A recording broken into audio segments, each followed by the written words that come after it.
I think I'm helping myself because I'm pointing out the tremendous corruption that's taken place in Baltimore and other Democratic-run cities. Those people are living in hell in Baltimore.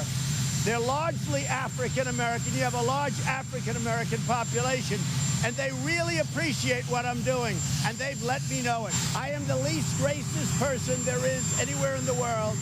What I've done for African-Americans, no president, I would say, has done. Now, I'll say this.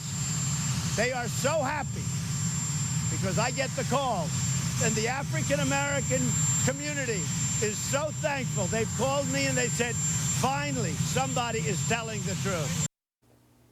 Finally, someone telling the truth. Well, I don't think I'm alone here in wanting to see those phone logs of all the African Americans flooding the White House phone lines to say their professed love for Donald Trump. Those definitely not apparently the same people that have been called to take the latest poll. Take a look at these numbers because they're nothing less than shocking. The president's approval rating amongst black voters, 6%. No, I did not say 16 or 60%. 606. 89% of that population say they definitely will not vote for him. Plus, more than half the people polled say that they believe the President of the United States is in fact a racist. I want you to think about that. In 2019, of all people polled in this latest numbers, more than half think the president is a racist.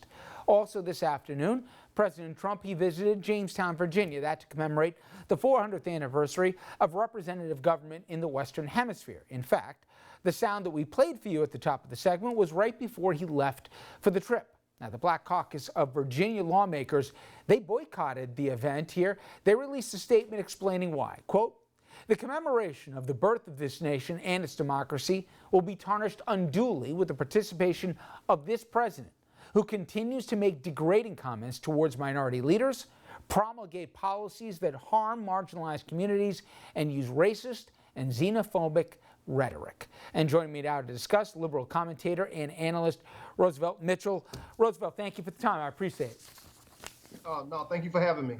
Well, I want to get to the debate that we're going to be seeing in just a little bit here, but first, let's talk about the president and the comments that he has said most recently, including about Congressman Cummings. Well, I'll ask you the same question respondents had to answer in that last poll. Do you consider Donald Trump a racist? Well, here's the thing. I consider him a businessman. See, the thing about Donald Trump, you know, he's been palling around with the Al Sharptons of the world, with Don King, and et cetera, you know, years ago before he even decided to run for politics. But it was due to, you know, his casinos, and Don King had Mike Tyson, and, you know, it was business ultimately.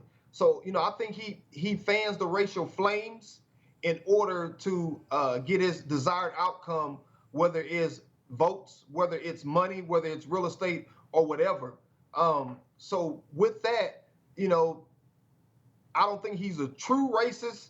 You know, I think he just used race to bait to get what he wants. To that end, he went after the quote-unquote squad, 4 women of color, and that's where we got the send them back comments, so really born out of that. And now he goes after Cummings. Now, take the morality out for a minute here about how base that was. I see where he's going with the 4 women as a target because it fits the narrative, but why are you going after Cummings? To me, you know, did he not think this one through, or do you think this is exactly what his base wants, going after an established, and by the way, a civil rights icon?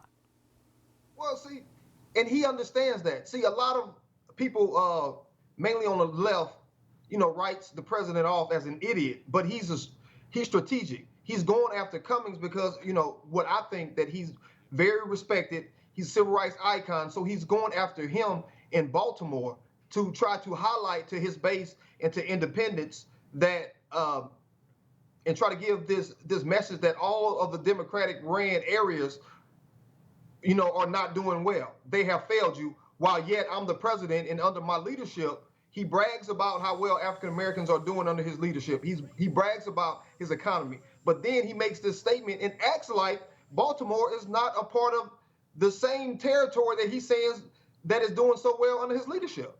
So I don't get that part. but he's trying to score political points. Yeah, as long as we're talking about this, we are not talking about the Democratic debate that's going on tonight. Well, do as you long think, as we yeah, to that end, Roosevelt, do you think Democrats should engage him on race, or do you think they're only taking the bait if they go down that line? taking a bait. What has he done since he's been running that's different? This is the same conversation that people have been saying about him since he's been running. It's the same thing, and he finds ways to hop in situations that he's not even a part of. I think that the Democratic Party needs to get their base excited so they can get numbers to the polls, just like when Barack Obama ran. Roosevelt Mitchell, always good talking to you. Thanks for a few. I appreciate it. Thank you.